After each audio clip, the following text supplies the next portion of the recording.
Thank you, Madam Chairman. Mr. Kutz, you mentioned in an earlier answer to a question that you had taken part in a field hearing that I held in my district in Virginia earlier this year in May. That field hearing was a follow-up on a full committee hearing that Chairwoman Velasquez held last November here, where we discussed a GAO report on fraud in the service-disabled veteran small business program. You mentioned, again, in your answer earlier today that you felt like that was still a problem area, and I agree with you on that. And I wanted to ask you just a couple of quick follow-up questions to establish kind of a baseline of where we started back in November and where we are today. The report came out in November. At least in one of the particular cases, you told us about a firm that was ineligible, you had discovered, because it didn't perform any of the actual work and had subcontracted 100% of the job to a Denmark-based firm that had reported over $12 billion in 2008 revenue, so clearly not a small business. After the report came out, that firm's partner admitted the contract award was improper, and they would withdraw as soon as another contractor was found. Can you tell us if you know if any action had been taken against that particular firm in that case? As of today, they have not been suspended or debarred, although I know that I believe the SBA, the VAIG, and the FBI are involved in a criminal investigation, and that one is such a clear case. If we don't get debarment and prosecution for that one, we may as well give up.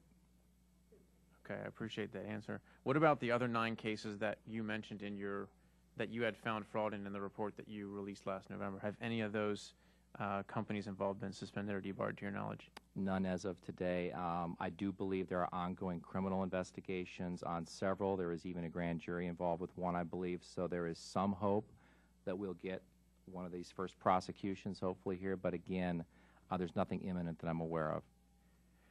Can you tell us about those 10 companies, if any of them have received additional contracts subsequent to the report that you issued back in November of 2009? Right, and my date is a little bit old, but they've got $5 million of service-disabled sole source set-aside. They got $10 million of other contracts, and they got millions of dollars of stimulus contracts, just those 10. Okay. So thank you for helping us establish what is, to my mind, a bleak picture of what's going on in the service-disabled veteran business program.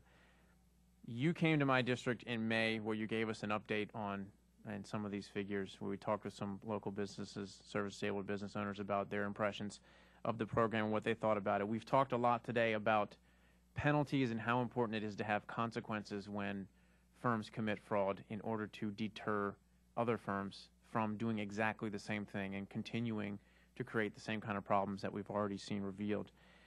I held a hearing of my subcommittee here on July 15th where we visited with folks from the SBA, but also from a lot of the agencies that had specifically been involved in doing the contracting of those 10 cases that we talked about in your report that had been found to be fraudulent. And to be honest, I was very disappointed to hear the responses from the agencies in terms of what action they have taken since the 9 months have passed since they knew about these particular cases of fraud. Administrator Mills, I wanted to ask you, you had Associate Administrator Joe Jordan with us at that hearing, and he mentioned that out of those cases we discussed, only one of them has been referred to the Inspector General of the SBA for suspension or debarment, and it was decided at the end of the day not to pursue a debarment or any penalty whatsoever as far as we could tell. What I wanted to ask is, can you comment on why none of those cases have gone on to the penalty phase where we have been able to see at least a suspension that we can show our other veteran firms that we're taking action on these things?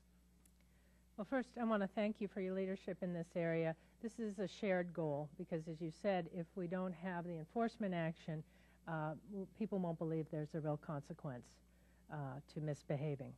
And as I understand it, there are 9 firms still being investigated by the IG, and we hope that there will be action taken. As you said, there seems to be, we're trying every tool in the toolkit. We're trying to bring new ones in, and we're trying to find a way to do things more quickly for consequences. And we appreciate your continued focus on the one quick follow-up, and I note that my time is getting short, but Associate Administrator Jordan mentioned that the SBA and the VA have formed a task force on these particular types of fraud issues. Can you talk about exactly what it is that you foresee that task force doing and how far along they've gotten in their work? I'm happy to tell you about the overall task force. The President has asked myself and General Shinseki to form a task force on small business veteran activities. We have loans, small business veteran loans. We have government contracting, and we also have entrepreneurial development and counseling programs. And the task force will deal with all of them. Specifically in this area, we are working very hard with them on their computer systems to identify small businesses that are owned by service-disabled veterans. Who is a service-disabled veteran is something that they work in their computer systems.